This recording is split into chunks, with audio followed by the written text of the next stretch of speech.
So how much time do you spend reflecting during a given day? Just like deep thinking about important areas of your life. And so let's say that you are up for 16 hours and presumably you are thinking during all that time. It's like, even if you're just watching like House Hunters, like that is still technically thinking. So some of your day, you're just like talking to someone. So you're thinking about that conversation, more or less, right? Some of the time you're working on a problem or a project, or you're texting, surfing the internet. So you're thinking about that. And, sometimes you're in your car driving, or you're lying in bed and you're just planning, right? Like, I gotta call Cynthia back.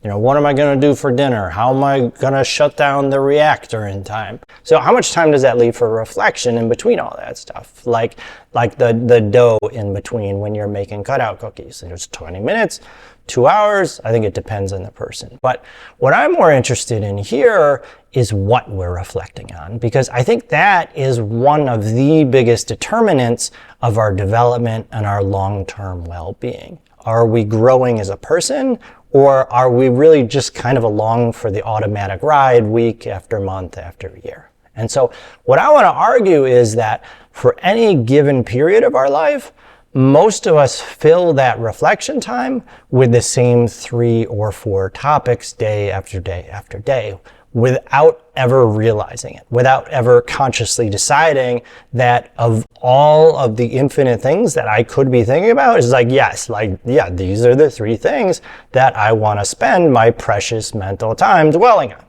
And maybe you've seen the movie Eat, Pray, Love. It's a story about Julia Roberts, and she's going to Italy and India and Indonesia. And I think she's like a spy or something, like an assassin. All right, but then there's a book that it's based on, which has like almost no action sequences in it.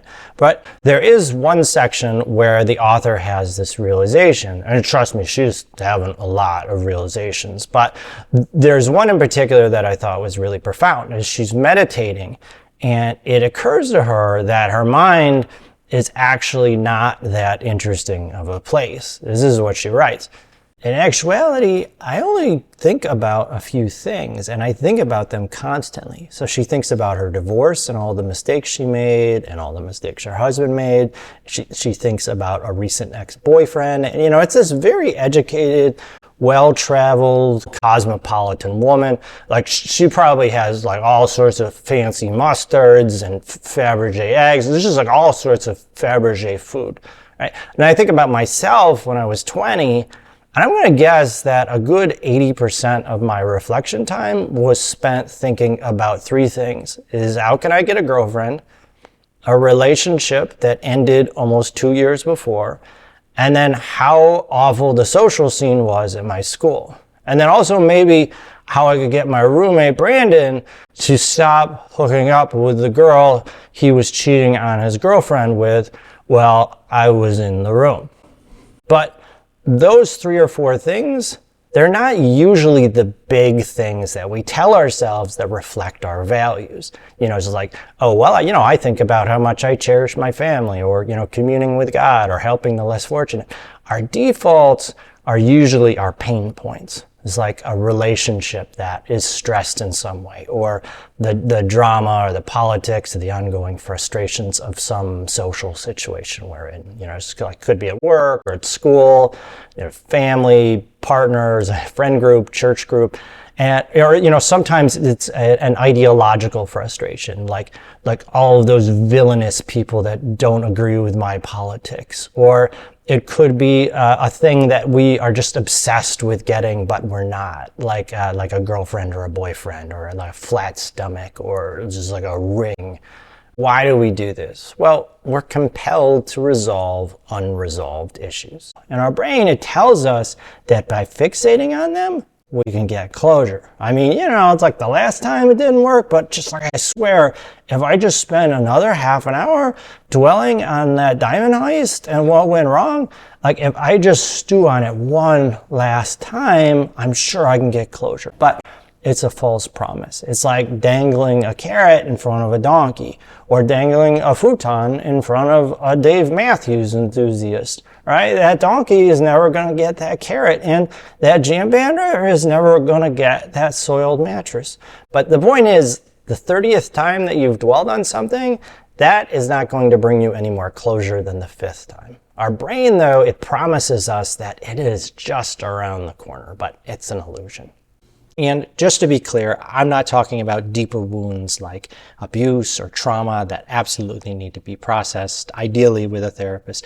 I'm talking more about typical human experiences. And so this is where we tend to go by default, these pain points. And I do think that during any given period of our life, we're probably going to keep coming back to 3 or 4 topics because, we just kind of fall into patterns as humans. We can't help it. But we can decide if our pattern is a rut or if it's a groove. We don't have to keep coming back to the pain points. Our reflection time, it doesn't have to be driven by our insecurities or our grudges or resentments. Because like I said earlier, that reflection time, that is one of our most powerful engines for growth, for shaping who we want to actually be a month from now or a year from now. Reflecting on stuff like your goals or some dream you have or some passion you have, it's like an area of interest. It's like for me, I dwell on psychological theories, like the stuff I'm talking about right now, because it fascinates me. I dwell on my fiction writing and stories that fascinate me. I just love that stuff. I dwell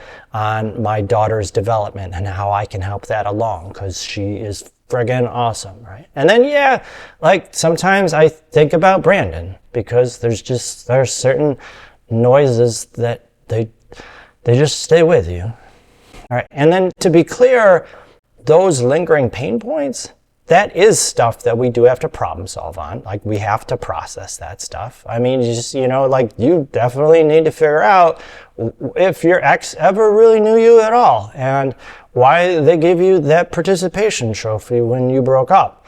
But there is never going to be a period in your life where you don't have pain points. And they can really come to define your life if you let them. And I'm not pretending that it's easy to shift our patterns away from them towards areas of growth or passion because we're wired to slip back there, right?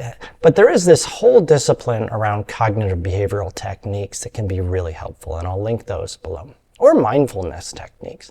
And the basic steps here with the cognitive stuff is to just monitor your thoughts and redirect them. It's like determining consciously where you want that spotlight of your attention to rest day after week after year. And it takes some effort for sure, but I'm going to argue that it's absolutely worth it because that inner life that we're talking about, in many respects, it's like that is your life. That is where the whole thing happens.